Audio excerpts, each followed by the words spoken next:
Hello, good afternoon and welcome to the Midday News.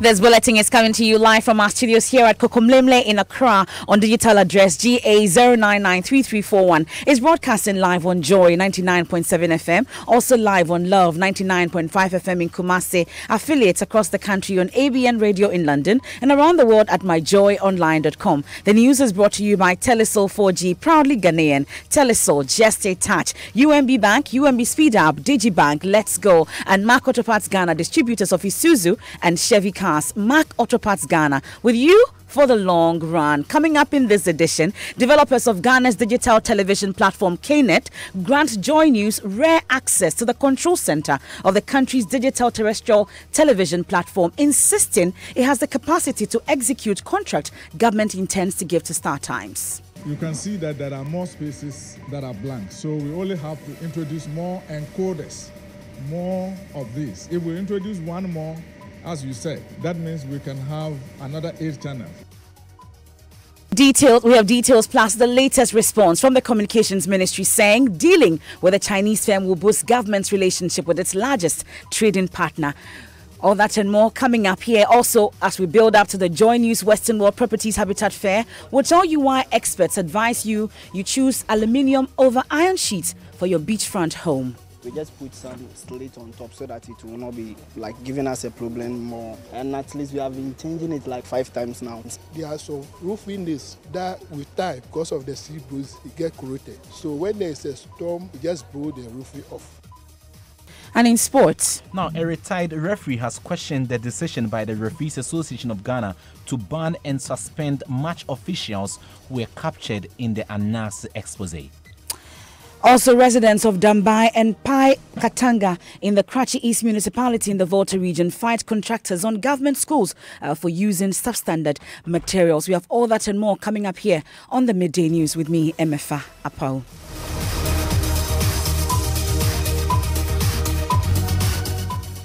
We settle for the details now. And developer of Ghana's digital television platform, KNET, insists it has the capacity to execute the contract government intends to hand to Chinese TV operator StarTimes. Officials of KNET say the system they built made room for possible expansion to accommodate more channels on the platform. The Ghana Independent Broadcasters Association, GIBA, had earlier raised red flags over government's move, saying it will grant control of broadcasting space to a foreign entity. Government has since denied this claim, but added contracting the Chinese firm will boost Ghana's relationship with China, as well as enable the country to access credit facility loan from the Exim Bank of China. George Anda is Deputy Communications Minister. If there are court cases, it has an impact on the relationship between countries, and if the substance of the matter is something that can be settled out of court for a win-win situation, then it makes sense for that consideration to happen. People go to court and they still settle out as friends. Daniel, based on the advice of the Attorney General and the advice of the external solicitors, there was a decision to have a settlement of the matter. We are trying to understand exactly why we had to end the arbitration and go and settle it out of court. This is based on the strength of the matter.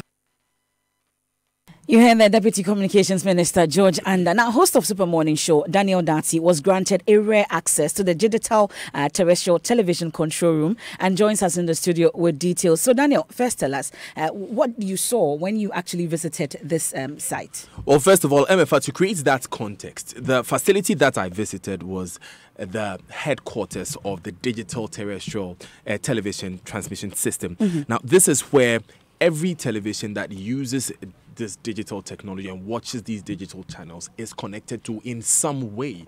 So every content that you see from any digital channel passes through this room in some way.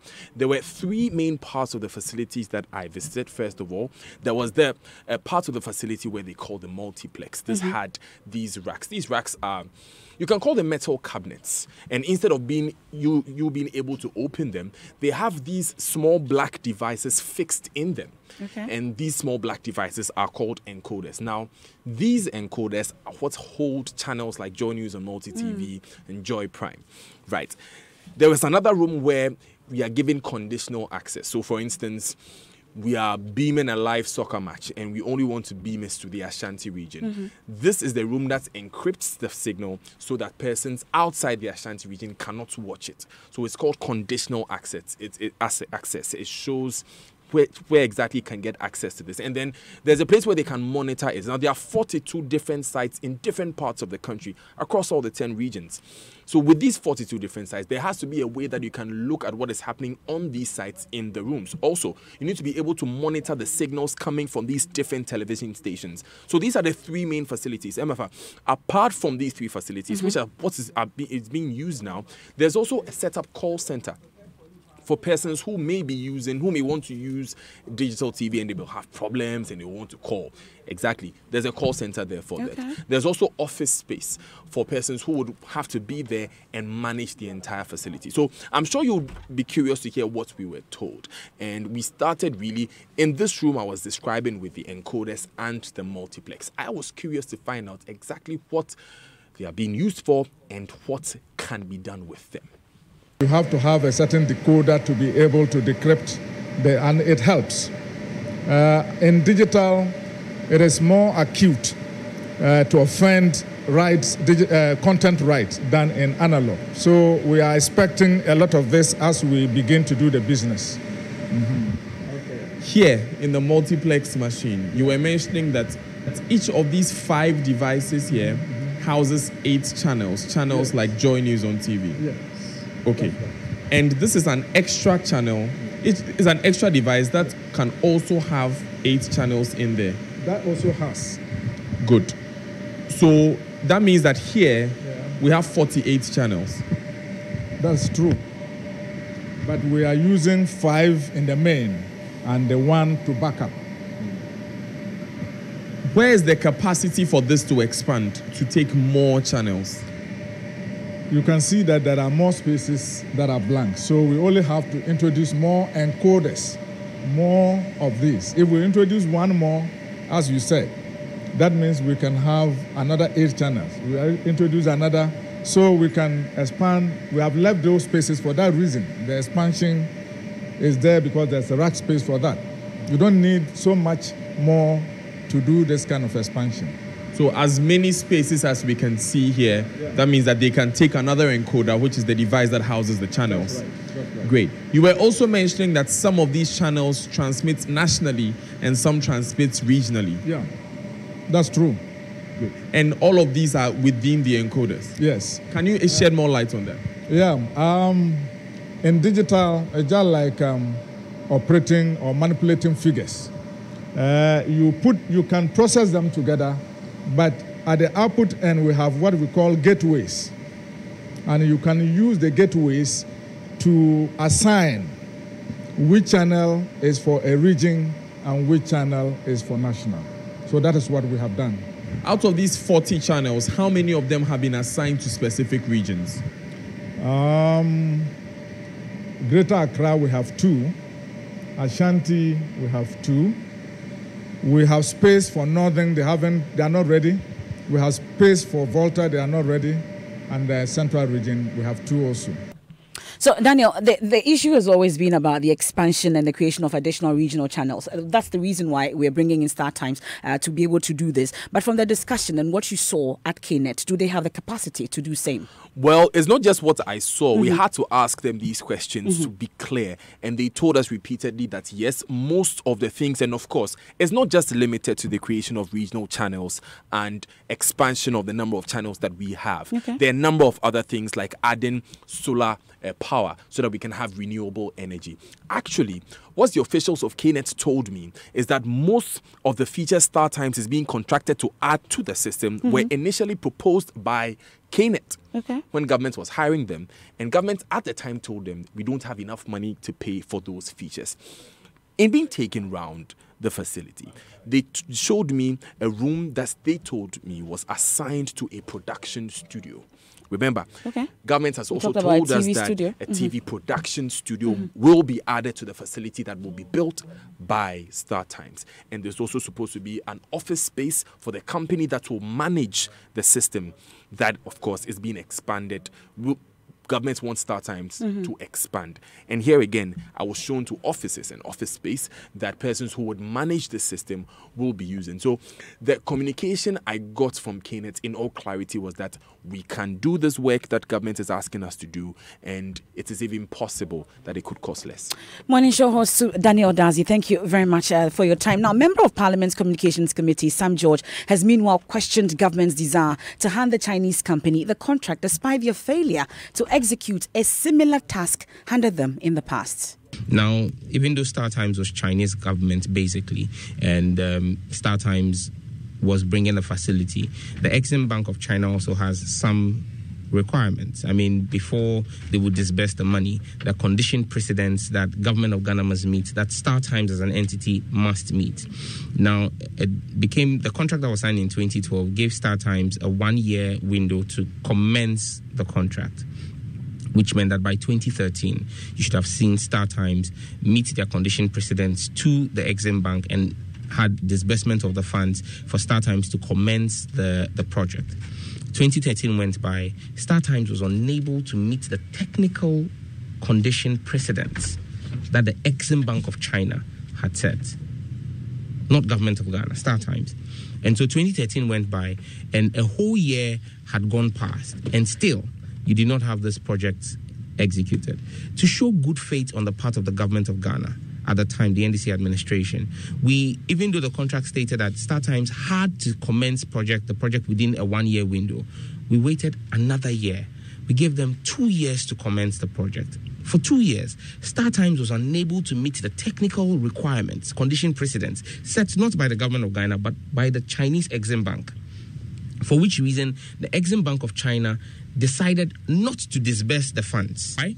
The reason to discontinue the arbitration was not on the strength or weakness of our case in arbitration. It was. And you know this how? Oh, I'm an industry player.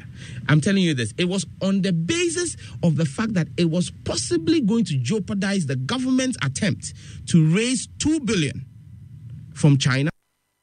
You heard the Member of Parliament's Communications Committee, Sam George, there on the Super Morning Show earlier today. Now, away from that, some residents of Dambai and Pai Katanga in the Karachi East Municipality in the Volta region are accusing contractors in charge of some government school projects of using substandard materials. The contractors are building 6 and 3-unit classrooms in the 2 communities. Our correspondent, Fred Kwame Asare, spoke to one resident. Well, the materials being used at the site, that is the quarry. We have the quality quarry in Katanga that people used to build mansions, self-contained, and every building that we built in Katanga. But the contractor came, I consulted him. I told him that we have a quality quarry, so if you want to work with it, you should go and buy it from Katanga. And all of a sudden, the contractor went and brought some quarry which is very yellowish, and I quickly called a PTA executive. I brought their attention. We went to the site, and everybody was amazed. So we called the foreman that we will not allow him to use that quarry. So I quickly informed the district engineer, that is the municipal engineer. He and his entourage came down. We called a meeting, and everybody was amazed to see that quarry. So we had a very heavy downpour, heavy rainfall in Katanga. So I was in the house when a certain man called me, Assemblyman, the building is collapsing. It's collapsing. So I quickly went there, and I was not happy. So I went back to the MC house. So he accompanied me with that man who gave the information to me. We went to the site, and it was not a thing that will help us. So MC stopped the foreman not to touch it unless the engineer, he will inform the engineer to come down and see how best we can manage the situation. Let's head to the area and speak to correspondent Fred Kwame Asare. So, Fred, beyond these allegations and suspicions, have we heard from the Assembly? What are they actually saying? Yeah, well, the Assembly has gone to the site. Actually, they went through the municipal engineer who is in charge of the contract after the residents raised their concerns. And then what the municipal engineer said was that, well, he contacted the contractor, and then the contractor confirmed that if that is the situation, he would change the foreman at the site. Since the foreman is in charge of the supply of materials, he would change the foreman and bring in another person who would ensure that material that will be brought to the site will be of good standard to ensure that the classroom blocks that will be constructed will be of quality and then last the test of time. Did they say how soon that will be done? Well, they didn't state how soon that will be done, but then the project as of now has stalled because the project is being funded by the District Assembly Common Fund, and then it has delayed a bit. So until the funds come in for the project to continue, that is when they will bring in the new foreman, and then he will inspect the rest of the project. That's Fred Kwame Asare, Volta Regional Correspondent. Now, the Disability Act 715, passed in 2006, is aimed at ending discrimination of people with disability. Since its passage, however, the legislative instrument needed to give it power has been non-existent. The Federation says members who suffer various forms of abuse are unable to seek redress due to the absence of such a legislation. Prince Appiah sat through a consultative meeting of the northern sector of the group in Kumasi. Ahead of passage of a legislative instrument, the association has engaged a consultant to help amend the current act.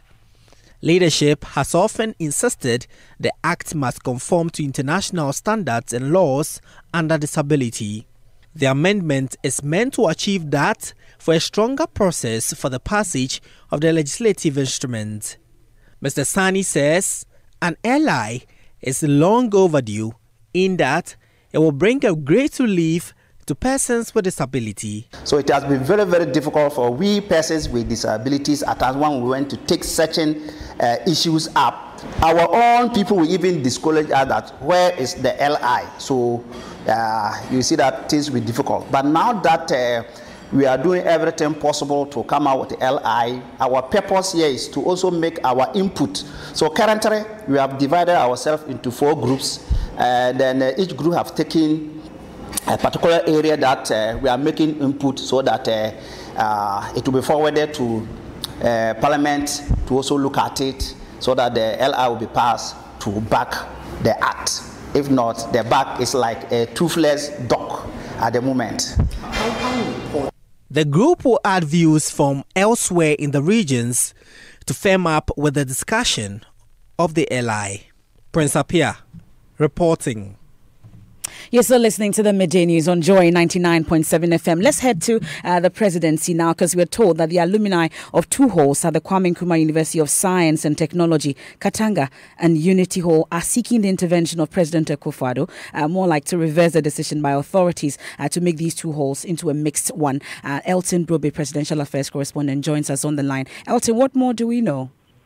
So the meeting itself is later this afternoon. But what I know from the issues that they'll be presenting to the president includes the fact that they are alleging intimidation and then creeping culture of silence in the 2 halls because of the decision by the university authorities to allow females to share, same male counterparts, especially in Katanga and Unity. And they think that the factors that led to this particular decision are something that sits well with them. According to them, they've gone to court. They've tried to have discussions with the university authority. They've not been successful. They are looking up to the president as, the father of the nation for his intervention. For them, the tradition of the university must be upheld at all times. That's the reason why they've come here. They want the halls maintained as males' halls and also the Africa Hall maintained as female hall because the decision or the rationale behind the decision to encourage more female enrollment, according to them, doesn't actually sit down with them, and they want the president to intervene in this particular matter. That meeting is later this afternoon. Thank you very much, Elton. It's a meeting that we'll all watch out for and see what the president says about this. Still to come here on the Midday News as we build up to the Joy News Western World Properties Habitat Fair. We'll tell you why experts advise you choose aluminium over iron sheets for your beachfront homes. We just put some slate on top so that it will not be like giving us a problem more. And at least we have been changing it like 5 times now. There are some roofing days that with time, because of the sea breeze, it gets corroded. So when there is a storm, it just blows the roofing off.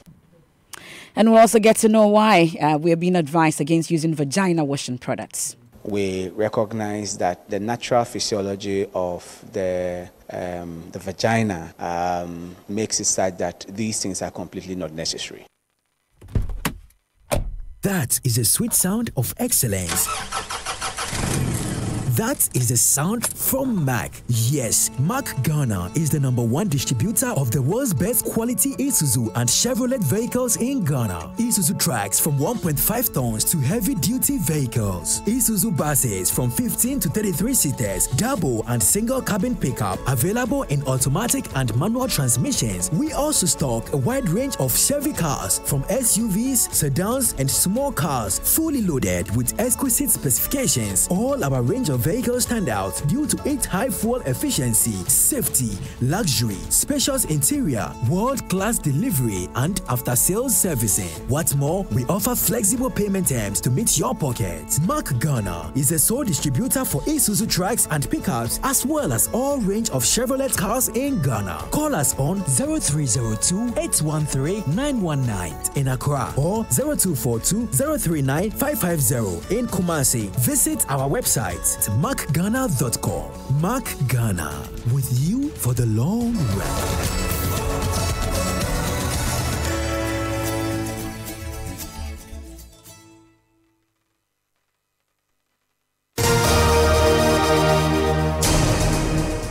Thanks for staying with us here on the Midday News. Let's take the latest from the world of sports, Ridwan. Yes, a bit of controversy in the country at this moment because, remember that early this week, MFA, the Referees Association of Ghana, that's RAG, announced punishments for over 60 referees who were captured in the investigative piece by journalist Anas Armiyawa Nas taking bribes. Now, RAG banned 8 referees for life. Also, more than 50 referees were handed 10-year bans each and 14 others exonerated. But a retired referee, Salas Okan, is questioning the legality of the action taken by RAG, and he explains further. I'm of the opinion that they don't have the mandate to suspend and then to give that life ban without due recourse to National Council. They don't have that mandate. They are constitution. And he was quoting Article 34. If you want to understand the constitution very well, you have to read the whole of Article 34 and Article 35. If this man does its work, give it to executive and then to council. Council comprises of the regional executive and then the national executive body. Even to expel somebody, you have to go to what we call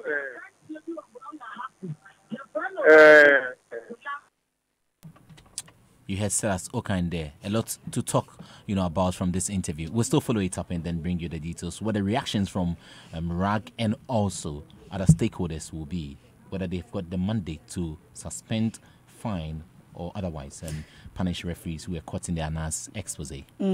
I'll see you later for what you were talking about off air. Ridwan, no, we can't. Ridwan with the latest from the world of sports. Now, several basic schools across the country are without KG blocks. This is said to be affecting right age enrollment among children of school-going age. Now, as public schools reopen, government is faced with the challenge of augmenting KG facilities across the country to accommodate the increasing numbers of new entrants to ensure quality education. So how dire is the situation and what is government doing about it? Dr. Yawose Educhum is a Deputy Education Minister. The MPP government felt strongly when we were not in power about the importance of early grade education.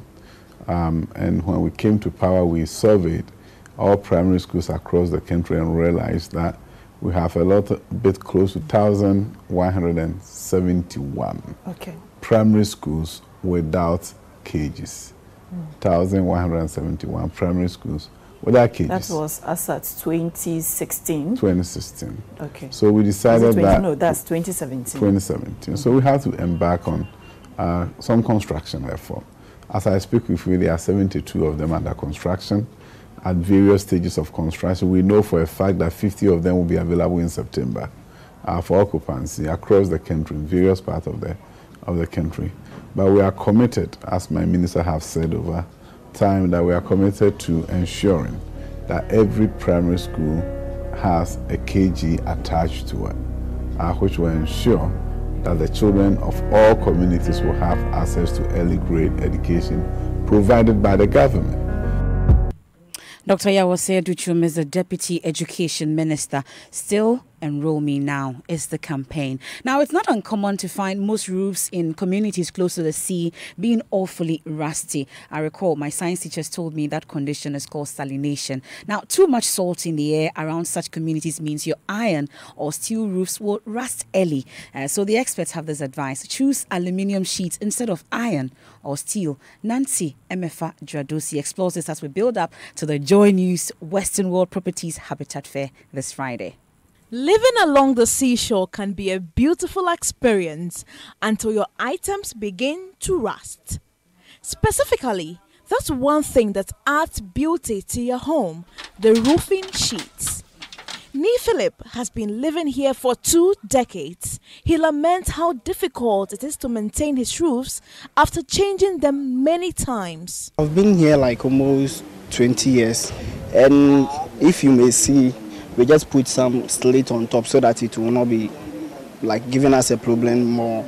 And at least we have been changing it like almost 5, if I may say, like almost like 5 times now. It gives us a lot of problems. In light of the continual threat of the salinity in the sea, experts say issues of rusting can always be managed properly. So for the people living around the coastal areas, your best bet is to go for pure aluminium sheets, because with that it's rust resistant, and the salt is not able to fight it like it would fight other kind of materials. In Wooden Estate, a suburb of the Greater Accra region, almost everyone has concrete blocks placed on their roofing sheets to ensure their roof stands against the storms. There are some roof windows that with time, because of the sea breeze, it get corroded.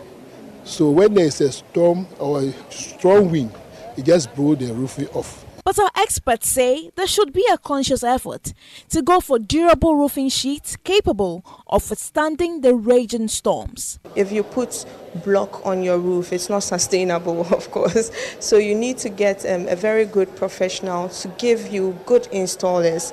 And then once they install the roof very well, you don't have problems with your roofing sheets flying off when it's stormy or when it's windy. See you at this year's event at the Providence Event Center from the 21st to the 23rd of this month. Nancy Emefa Dradosi, Joy News. Don't forget, it's at the Providence Event Center, like Nancy said. Now, if the television and radio adverts are anything to go by, there appears to be a high demand for various brands of feminine hygiene products. While some products promise to kill germs, others claim to have the potential to tighten the vagina area. But how safe are these? Joshua Smith, his report has been read to you. Vanessa, a user of these solutions, says hygiene is the most important thing to her, adding she's never suffered any side effects. First of all, as a female, hygiene is one thing that you should be particular about, and then also feel comfortable when I go out. It doesn't irritate you after using it. That is why I went to purchase it. It's so far so good. I've not experienced any side effects yet, which I don't think I would, because the product is good. But a gynecologist at the Kolebu Teaching Hospital, Dr. Titus Boyo, explains due to the vagina's self-cleansing nature, these products being used by young ladies are completely unnecessary. For those of us in women's health, we recognize that the natural physiology of the vagina makes it such that these things are completely not necessary. Because the vagina is a self-cleansing organ, let me put it that way. So it is something that all that a woman needs to clean herself is just clean water. So you heard it there. You don't need anything much to keep the vagina area tight. As it is, it's natural. So we would like to hear what you're talking about on social media. Remember, did I tell you we're live on Facebook as well? Oh. Yes, we are live, Maps. Yeah. What are people talking about on social media? Okay, so people are talking about the fuel price hikes, and Lord Georgia says, beer price the same as fuel price. You have two choices, drink and walk or don't drink and drive. At Michael Black says, fuel prices are going up. The CD is depreciating. Prices of goods and services is going up. Salaries remain unchanged and workers are being laid off. And this one is from Ed Dave Mintz, who says, don't worry, we will ride horses and camels. And that's it for the midday news here on Joy 99.7 FM. There's more news when you log on to myjoyonline.com. Have a good afternoon. I am MFR Poe. With